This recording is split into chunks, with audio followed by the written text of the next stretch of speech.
A Wolf che te serve? Spiller umano le te abbisognano, avrebbe potuto dire Francesco Martinetti, antiquario super specializzato in falsi d'autore all'archeologo tedesco Wolfgang Heilbig, il quale nel 1887 si aggirava come un Indiana Jones fra le vestigie della Roma antica.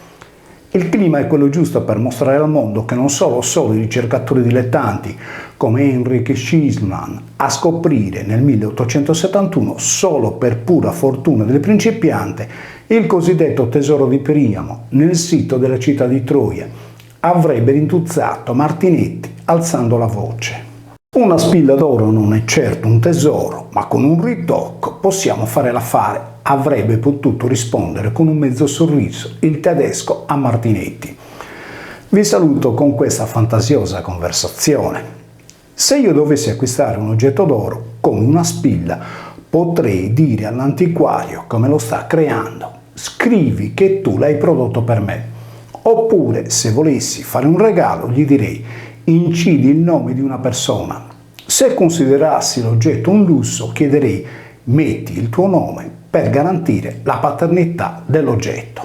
Solo nel caso in cui io volessi personalizzare l'opera artigianale per regalarla ad altri, pretenderei da chi me la sta producendo di inserire una frase, una dedica, un pensiero poetico o una promessa di voto.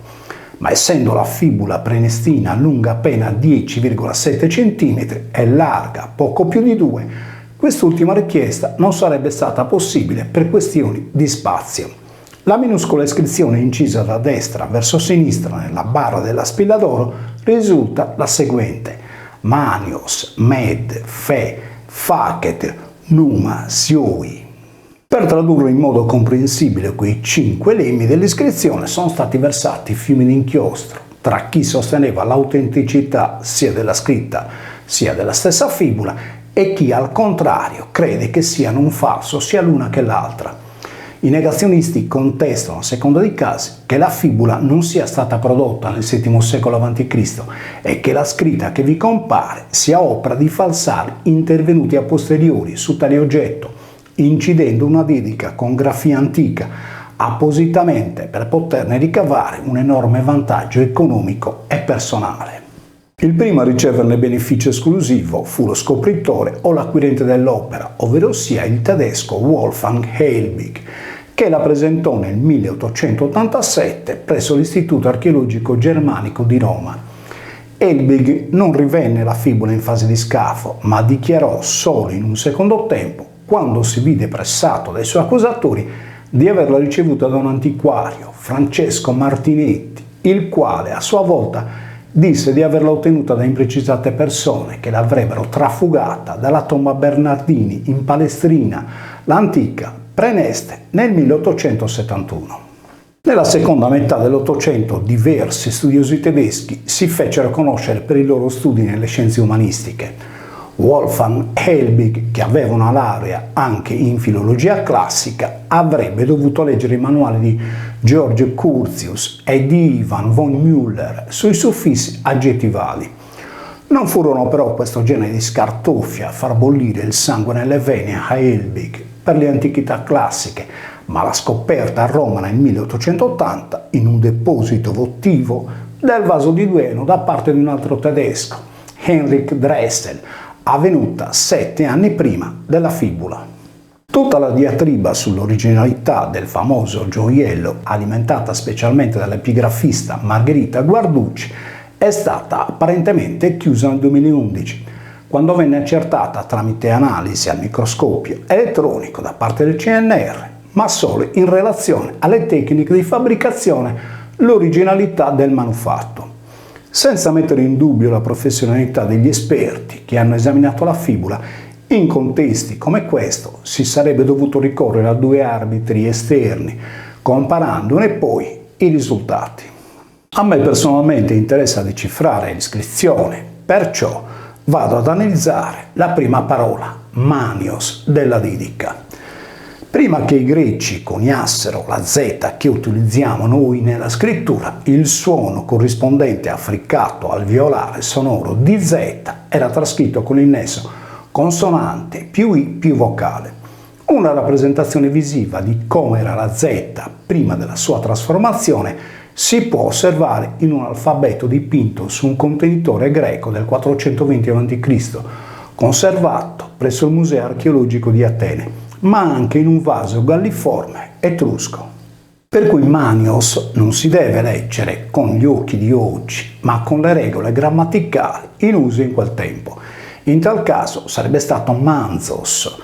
Se si raffronta questo termine con il latino classico si trova il prenome Manius, letto quindi Manzus, che in senso figurato voleva dire tra gli altri brutto ceffo. Se per sincope o assimilazione, dal momento che si ripetono le stesse lettere, il termine fosse stato Maniglios, si sarebbe dovuto leggere Manilzos, che in sardo vuol dire fatto a mano. Nella Roma repubblicana Manilius era un gentilizio. Dunque, se si considera manios un sostantivo declinato con il caso nominativo singolare e con l'uscita in os alla greca, come viene accreditato oggi dagli studiosi, si devono dedurre due soluzioni. La prima che sia un falso, la seconda che sia un calco del greco risalente a un periodo posteriore al 240 a.C., quando la lingua latina cosiddetta comune non era stata del tutto standardizzata, come nell'esempio della lamina bronzea di Lavinio, la desinenza greca veniva legata direttamente al nome latino scritto per esteso. Ad esempio il complemento di termine a castore veniva scritto castorei e non castori, come sarà nel latino comune. Anche la lamina di falena, prodotta subito dopo il 240 a.C., presenta l'uscita del dativo in i, unita alla vocale finale del sostantivo e non alla sua consonante. Nell'esempio, Giove a Giove, Iunonei a Iunone, Minervae a Minerva. Il secondo lessema che compare nell'iscrizione della fibula è mente, che quasi unanimemente è stato tradotto con l'italiano mi, il pronome personale atono della prima persona singolare.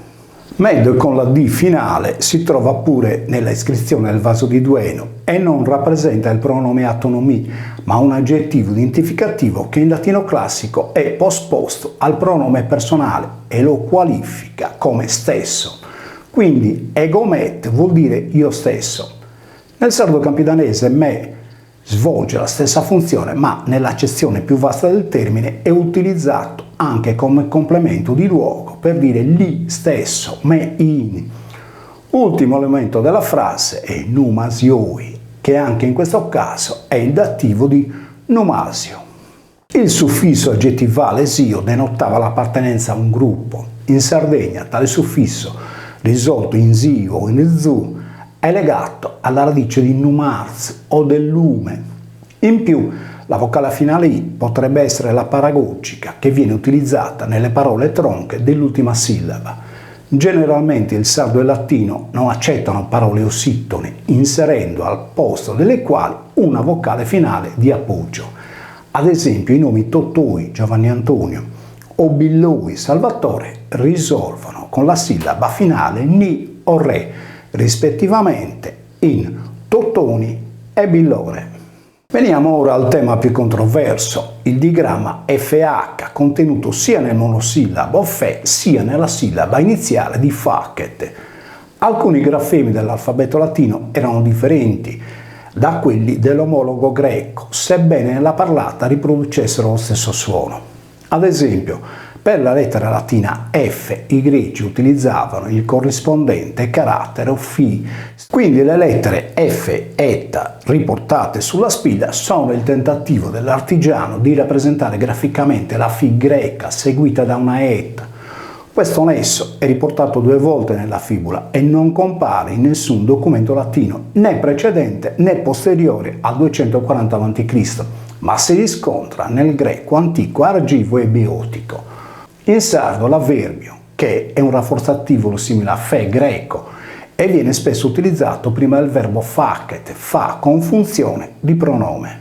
A manos che facet tutto, con le mani egli ci fa tutto. Quando svolge pure il compito di complemento di luogo, traduce inoltre con le mani li fa tutto. Facet viene considerato quasi a unanimità la terza persona singolare del perfetto latino classico fecit, ha fatto, fece. Se questa stessa persona verbale viene rapportata al sardo nuorese, è facile invece comprendere che si tratta di una terza persona singolare del presente indicativo facet, fa. In altre parole, il gruppo F più eta più vocale è un clone latinizzato del greco efa più eta più vocale. In sintesi, se la frase dell'iscrizione della fibula manios med fe facet numasioi è tradotta con manio mi ha fatto per numerio, l'oggetto non può essere anteriore al 240 a.C. In caso contrario, l'iscrizione della spilla sarebbe un vero e proprio falso. Se per ipotesi trascrivessi il testo in sardo, questo sarebbe manizos me che facet numarzo, con le mani manizos li mi fa numarzo, in altre parole opera creata da numerio. In questo caso si avrebbe una certificazione di autenticità per il committente dell'opera firmata da parte dell'artigiano. Il problema dei contraffattori ottocenteschi è che questi ignoravano del tutto che il latino comune fosse una lingua costruita a tavolino artificialmente per consacrare una unione culturale tra greci e latini. Pertanto i falsari che in seguito si sono azzardati più del dovuto sui loro pezzi per riportare indietro le lancette della storia, inserendo desinenze greche e arcaiche nella radice sardo-latina dei nomi, sono rimasti fregati. In altre parole, i falsari sono entrati a rubare in casa del ladro e hanno costruito falso su falso storico. Bisogna però riconoscere il lavoro di alta qualità svolto da questi artisti del falso e non condannarli in eterno all'agonia.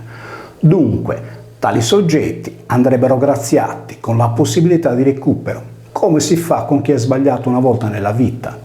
Un'ipotesi potrebbe essere quella di contrassegnare il manufatto come sardo-latino. In tal modo non ci sarebbero problemi, poiché il sardo era la lingua naturale e originaria dei Romani. Perciò proporrei la traduzione della fibula prenestina con la frase manizos me che facet numarzo. Saludos.